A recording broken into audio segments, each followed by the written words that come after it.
Good morning, afternoon, or evening. Thank you for tuning in to this episode of Yes, I'm Biased, but Here's Why. I'm your host, Monique James. This is a podcast where we dive into polarizing topics and explore the things that influence how we feel about those topics. Dare I say, our own bias. So please, share, like, and subscribe wherever you listen to your podcast. Let's dive into today's topic. All right. Today's topic, we're going to talk about the public rise and fall. Why are we so hard on Black women? This topic was really spurred by the controversy surrounding Sha'Carri Richardson, the U.S. sprinter who was banned. She had a 30-day ban from the Olympics after she qualified because she tested positive for marijuana. And then after that, she ran in the Prefontaine Classic against the Olympic winners, and she got smoked. So what I want to do, though, is talk about the conversations around her and why we kind of deal with Black women the way we do. And of course, I'm biased because I'm a Black woman. I mean, there's really no other way to say that. But we'll talk a little bit more about it. I thought it would be helpful to have a different perspective on this as well. So I have brought back Mr. Helsinki himself, my brother, Greg June Robinson. Say what's up to the people, Greg. Wanna hear? Here you go. Hello. I like it. Cool. So, Greg, thanks for joining, for being here. And we're just going to go ahead and dive right in. You know, my position here really is that the criticism of Black women seems to go beyond basic critique. It seemed to me in this situation and others seems to go beyond just saying like, oh, she got smoked or she lost the race or how you gonna come in last. But it goes deeper than that. The attacks go deeper than that, and they come out in a more personal way where they attack the person and not just what they, not just her running. Yeah. So talk to me a little bit about kind of what you saw, what's been your reaction to Sha'Carri in general, and then also to anything that you've seen in media or social media. For me, I think my perspective was kind of different. It was that of an athlete. Not until I spoke to you did I look at it as more than an athlete that didn't back up what she was talking. So after that, once you said it, then I'm like, all right, let me look at it. And then I like I said, I got a different perspective on that. But for me, when I first seen it, it was one of my friends had posted it on the gram. I'm like, yo, is this new? Is that her? Then I seen the weave and I seen that joint on the wind. It just wasn't blowing as fast. And it was that. So yeah, all the jokes came, and I'm like, oh, all right. Yeah, she been off. Like, when you training with the best, you take off, get better when the girl next to you or the guy next to you taking off, right? Mm-hmm. When you sitting and you can't do nothing. I mean, we not talking about you racing your little cousins or the dudes around the corner. Like, this the best of the best. Right. So that half a second split is only a half a second, right? Or a second. Mm-hmm. What you say, oh, it's only a second. When you look at it, a second is a big deal. Right. 2 meters is a huge deal. That's 3-4 steps. So yeah, that's where she took off. I feel like I'm all over the place though. So originally her getting banned, are we talking about that? Yeah, we can talk about it all. Yeah. Well, yeah. So to your point, let's kind of do it a little bit more linear. So that was your initial reaction, your initial reaction to her losing at the Prefontaine after, this is her first official race since her marijuana ban. Okay. So that was your initial reaction, is like, you didn't show up, as an athlete, you lost. Yeah. And that was that. Yeah. So my initial reaction was like, oh shoot. This is very interesting to even think about what my reaction was, because it was not, oh man, she lost. Like, oh, that stinks as an athlete. You're still currently an athlete. I would probably just refer to myself as a former athlete. But I still kind of carry that perspective. I think every, it's always some 40, 50-year-old around thinking of themselves Yeah, as that's an gonna be athlete. me. Yeah, that's gonna be me. For Back in my real. day, that's gonna be me. That's gonna be me. Always. Right. Back in my day, I used to. Right, exactly. But if I think of, from that perspective, it wasn't just like, oh man, she lost the race, but it was, I immediately thought, oh crap, they are going to crucify her immediately. And I think it has a lot to do with my perspective as a woman, and in particular as a Black woman. It immediately like made me feel a weight. And it wasn't just, oh, that stinks for her over there. Like, I mean, I'm not really connected to her other than the fact that we're both Black women. You know what I'm saying? Like, I've never run that fast, ever. I don't even know if I've ever driven that fast for 100 meters. You know what I'm saying? Like I would never try that. I'm not on that level, could never.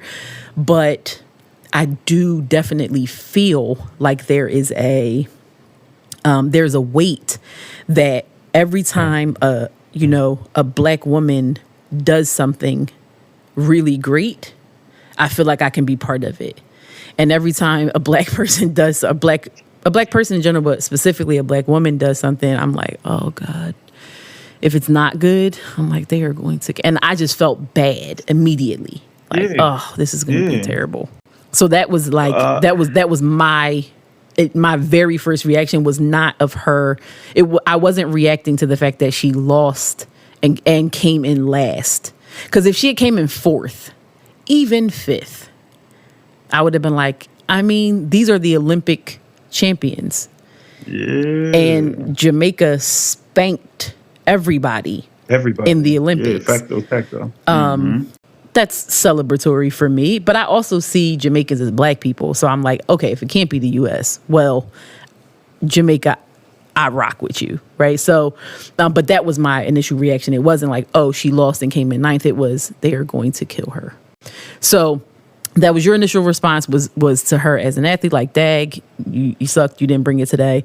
My initial reaction Not even, was no, because I've lost. I'm gonna let you finish because I'm gonna tell you why it was that. Like, go ahead. So, okay, if she, and I'm guilty of what she did. If I feel like, not even feel like, if I know and it's legit that I'm the best at whatever, maybe a track meet, the best linebacker, running back, whatever, and I can back it up, and it's like fact, not a like, oh, well, you might be number two, depending on who you ask. Part of me as an athlete, I talk, but I back it up too, right? The day I miss a tackle, there are people waiting. I could have 99 tackles. And then in the fourth quarter, I miss a tackle. Not only miss it, but I get juked out my shoes. They're waiting for that. I just broke the record, 99 tackles, 15 interceptions. We're winning by 1,000,000 points. And at the end of the game, I get juked out of my shoes. Because of how I approach the game, I know at this point, all right, let me get my grape juice. I know I'm about to get the text messages. This was on TV. Dang, bro, I seen he got you. Good game, no. I seen he got you. It's just, that's part of it. Now, if she came with a hairstyle that wasn't big, and I say big, like it's a big hairstyle. It's long weave, but like, I got you. Drawn attention. Her nails were cut so she can type on the keyboard. And she just said, yeah, I'm happy to be here, and I'm glad to compete with the best people ever, and I just hope I do well. And then she got smoked. They'd have been like, oh man, that only happened because they made her sit for a month. But because she was talking that talk, yeah, I'm still that. Don't worry, when I get off my break, it's go time. I'm going to still do my thing. And then I think, I don't know who her PR people, I don't know if she got PR people. Her interviews after she lost, like still out of breath. They stick the microphone in her face. She got in defense mode right away. Right. She knew, and then she did another one that was apologetic. But it's, come on, you know, like, like I said, over exaggeration, but I got 99 tackles. I just got shook out my shoes in the fourth quarter of a game that doesn't matter. Mm-hmm.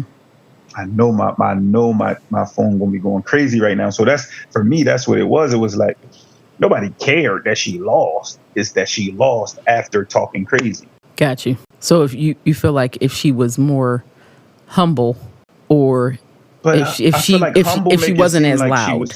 I feel like now loud is negative. It sounds negative because she was it. Like, she was that deal. So why wouldn't she be able to say it? I just feel like she said it, and then at this specific race, she wasn't able to back it up. So that's why. Gotcha. I don't think she was loud and obnoxious. The 19th fastest girl ever and talking crazy. No, I think she's the 6th fastest ever. Yeah. She had the 6th fastest time ever, something like that. Yeah, don't get me lying, but yeah, that's why accurate. wouldn't she be able to say, "Yeah, I'm that Sonic. I'm out here, catch up." And so now, like, but the thing is, you have to be able to live when you lose. If you lose, you got to be able to bring to your point to, like, after that was my initial. Like I said, that was my initial. Then when you call and you like, well, this what I boom, boom, boom, and I'm biased because I'm like, okay, that's a whole different look on it. And I agree with it. When you're supposed to be the best, and you talked like you were the best. So if I just want to kind of recap for the people and just make sure that I'm, capturing everything. I was rambling, sorry. No, it's all good. I just want to make sure I'm capturing everything that you're trying to say, like that Sha'Carri's position. She positioned herself with her, with how she talked trash, and then also she positioned herself with how she had performed previously. So when she got into a space where she did not perform and didn't back up, one, what she was saying, and then two, everybody's expectations. Like she didn't match up to, she didn't live up to her expectations or the public's expectations. And so everybody's like, how could you? So there's more to it. It's that goes beyond the, she just lost the race. Yeah, again, if she got smoked and she was that, like I said, her hair is shorter, natural or not, nails or whatever, and she's I'm happy to be here and so good to compete with the best in the world. If she's that, it'll be like, dang, she needs to train a little bit harder. I'm sure of it. Right. But it's she was talking that talk because she could. Yeah, when you're the 6th best ever, you can talk whatever you want as long as you're still backing it up. To think about what I wanted to address next is, okay, she didn't back it up.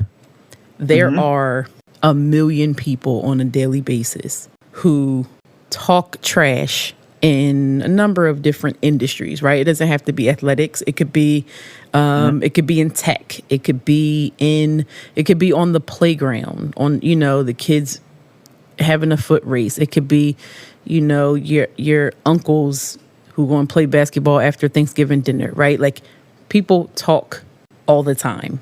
That's on a basic level. Then you look at the celebrity of it. Celebrities lose all the time. Celebrity athletes lose all the time after either talking trash themselves or being hyped up by fans or the media. They lose all the time. So my position is that... Sorry, I'm listening. Sorry. My position, I'm going to let you respond to this, but my position is that Black women are, I think this is true for Black athletes in general, but specifically for Black women, I think we are given less space to fail. So I'll explain what I mean. In my mind, I'm thinking like, all right, you had hundreds and thousands of, maybe even millions of people who were like, let her run. It's a whole hashtag, let her run. She tested positive for marijuana. She knew she was going to test positive for marijuana. She ran wins the Olympic trials, knows that she's going to test positive for marijuana. Yep. She knows that she smoked marijuana. Let her run. This is ridiculous. This whole thing is racist. Let her run. And then, obviously that doesn't happen. The suspension stands. And then she comes back and she fails. And some of those same people were like, she's trash. She's nothing. She needs to shut up, stop talking. Maybe if she spent more time trying to make something of herself, then she wouldn't have. Maybe she didn't spend so much time smoking weed, then maybe she would have performed better. Maybe there was just all of this vitriol coming at her. And so I'm saying, how come she doesn't get to fail? Now, granted, there have been some people who have had her back and who have said, hey, it's one race. You'll be fine. Just keep at it. I support you. But I'm just wondering about the negativity. How come she doesn't get to lose a race and just go home, deal with it? Because as you know this, as an athlete, nobody's harder on you than you. Fact. You can win and still feel like you lost if you don't play well. Yeah. Right? I need to do better. Yeah. Exactly. So she's got to live with that anyway. So how come she doesn't just get to have her failure? And I get it that she's a public figure. I'm not saying that all of this is not even that. People. It's not even that. I'm not saying that people are that people shouldn't have anything to say. I'm not saying that, but I'm wondering why it comes out the way it does. How come she doesn't get to fail? And how come as Black women, we live with the pressure of not being able to fail? That is my existence. It's if you fail, the world is going to fall apart. And you know what happens after I fail? Nothing. But it's the pressure of feeling like everything is going to blow up if you do. Yeah. No, I definitely understand it. And I'm part of the group of people who put that pressure there. And it's not purposely on my end, and it's not malicious. Two things. So I think, again, maybe this is from an athletic point of view. The part you just got into, and then her, I think they're different because of she's loud. That's my go-to for when asked why can't she? You can't when you say you can. If I tell you I'm going to beat everybody and then I lose to everybody, I'm deserving, white, Black, or other, to get heckled and to make memes and to all that. Now, the woman who is humble, and I don't want to say she's not humble. The woman who is not loud. And again, not loud sounds negative. It's just not telling you how good she is. Mm-hmm. When she loses, I feel like she has more support. It's not okay to go at her. You can't go at her. People are not going to let you go at her. Mm-hmm. But when I put it out there that I'm going to beat everybody, I'm still the fastest. I got 30 days off and I'm back. What? Mm-hmm. Wait for me? Then it's what happened, bro? Mm-hmm. And again, like you said, can't nobody tell her nothing right now. She probably know her start was bad. Her head popped up too soon. She shouldn't have ate McDonald's last night. All that. She knows everything, right? She can fix it. If she would have ran the next day or the next week, everything would have been fine. But that's why. So I think with her, it's a different situation. It's different energy. Let me just say, you're speaking to exactly what I mean. You're speaking to exactly what I mean. For Black women, our whole existence in a lot of places that we show up to, our whole existence is loud. Not even... Our whole existence is... Sorry, I didn't hear the last part. Our whole existence is loud. So... Loud, okay. Not because we have orange hair and show up... we don't show up with orange hair and long nails at our corporate jobs, right? But literally our being, when we are in certain spaces, particularly male-dominated and white-dominated spaces, just the fact that we showed up and we're in the room, that is loud.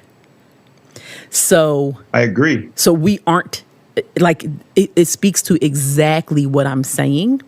And I get it. Like I hear what you're saying, that when you talk big, you have to you have to back up the talk. And what I think is, from an athletic standpoint, I think that's true, right? I think, a lot of people that, I'm predicting a win, they go out, baseball players go out and point with the bat, and then, they strike out, then you look stupid, right? So I'm not saying that there isn't silly Billy. I'm not saying that element isn't true, like, or isn't appropriate. I'm not saying that, especially because we're fans, like we're fans of sport. But what I am saying is that as Black women, when we show up, our showing up is loud. And so we aren't allowed to fail in the same way that other people are allowed to fail without the vitriol. Like, we aren't allowed to have a failure, go back into the lab, so to speak, fix it, and then come back and try again. We do all the time, but we take a lot of beating. We have to come through it. Okay, go ahead. Okay. And this one is not my thought, but I think this is what people think. The people who are, no, I'm not racist. My best friend is Black, right? Mm-hmm. Or the racist people. Mm-hmm. When Mo tells me that, yeah, I went to this school, I have a degree in this, and I'm capable of this job, this male-driven job. Mm-hmm. That's your orange hair and long nails, right? That's the you being loud. That's you saying, like, let me in, I can do this. Right. So now when you, and let me, just in case somebody just start listening, not my thoughts. This is just this is not my, this just in case, double down real quick. Right. So yeah, now it's when you get that promotion because you deserved it and you voiced that you deserve it. And then, you dropped the ball, or the client was boo-boo. Yeah, that was your 30-day break. It's like, knew you shouldn't have been here. I knew you wasn't fast enough. So is it fair? By no, like I get it. So now the moment you drop the baton, come out the blocks late, it's go time. You just gave them the ammo to jump on you. Why you're not allowed to? It's because. So to answer your question, why are you not allowed to? It's the I told you so. Well, if it was me, if that was my client, that wouldn't have happened. I know what I'm doing. I belong here. This is a male-driven, whatever, white male, Black male, whoever male. Man, she got here because she a woman and she Black. And this is not all. Again, not speaking for me, but not speaking for all. But that's it. Like, you give them a reason. If you've never given me reason, if I'm at your office and I'm a white male or a Black male and I just think I'm better than you, but I haven't had a chance to prove, you haven't dropped the ball. So you're just waiting for it. Yeah. Definitely. So basically, I probably don't even know I'm waiting. Yeah. So what you're saying is there is a perpetual waiting for the opportunity to pounce. 1000%.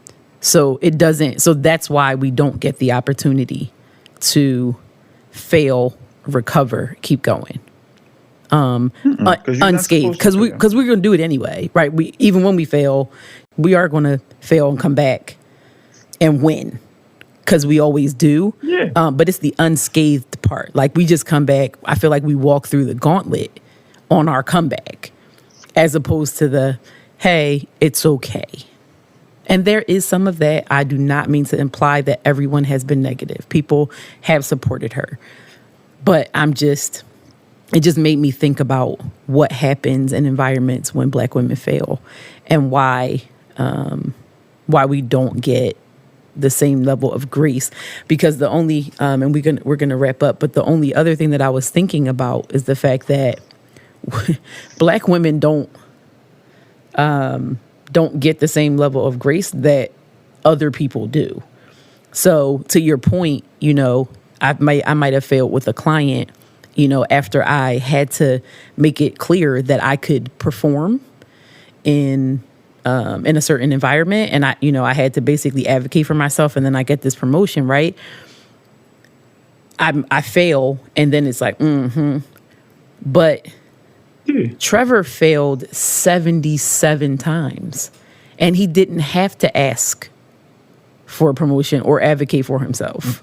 Right? So like, that's, for me, is the difference. Like, Trevor lives in failure, or Ben, or, or Charles, or, whoever. They live in a state of failure, but nobody questions their ability. There is sort of this inherent thought that like, oh, he can recover. That here's what it is. It just kind of hit me. When people of the dominant class, whether that be male, like gender based, or whether it be race based, people of the dominant class always have the benefit of the doubt that the failure is simply a failure in the moment. People who are not part of that dominant class, whether it be women or people of color, our failures are attributed to our being. It's not just you didn't do that thing well today. Agreed. Yeah, it is you are a failure. Like that you failed at that because failure is you. You know what I'm saying? I do. Yeah. That's I get it. I see it. Yeah. I see it often. I feel like that's the difference. But this has been great. I mean, obviously, every time you have an opportunity to come on, our conversations are great. I think we could talk about this even more. Obviously, this is not an exhaustive conversation, but I want to give you some of your time back in your day. It's evening in Helsinki. So that's it. Thank you for joining us. And as I think I'll just do this every time I have you on. Greg, tell the people how they can follow you on social media platforms. Yeah, sure. No, thank you. Contact Monique and we'll go from there. We're out.